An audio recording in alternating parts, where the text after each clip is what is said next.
இன்னைக்கு நம்ம சூப்பர் ஈஸியான ஸ்பைசியான ரெட் சில்லி சிக்கன் தான் பண்ண போறோம். பேச்சுலர்ஸ் அண்ட் பிகினர்ஸ்க்கு இனிமே டென்ஷனே வேணாம். வெறும் 10-20 நிமிஷத்துல இந்த சிக்கன் ரெசிபியை செஞ்சிடலாம். அண்ட் டேஸ்ட்டும் சூப்பரா இருக்கும். அதுக்கு ஒரு பவுல்ல 8 காஷ்மீரி மிளகா, 8 நார்மல் மிளகாவை ஆட் பண்ணிக்கோங்க. இது கூட சுடுதண்ணியை சேர்த்து ஒரு 10 நிமிஷம் ஊற வச்சுக்கோங்க.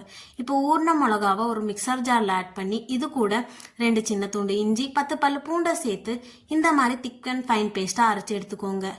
இப்போ ஒரு கடாயில் 3 table spoon oil, 1/2 kg chicken தேவையான அளவு உப்பை சேர்த்து வதக்கி விட்டு லிட்டை க்ளோஸ் பண்ணி ஒரு 10 நிமிஷம் குக் பண்ணிக்கோங்க.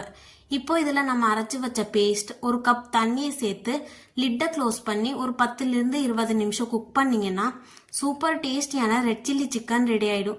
இப்போ ஃபைனலாக கொஞ்சமாக கொத்தமல்லி தலையை தூவி மிக்ஸ் பண்ணி விட்டு நல்லா சுட சுட ரைஸ், சப்பாத்தி, இட்லி, தோசை கூட இந்த சிக்கன் ரெசிபியை வச்சு சாப்பிட்டா டேஸ்ட் சூப்பராக இருக்கும். ட்ரை பண்ணி பாருங்கள்.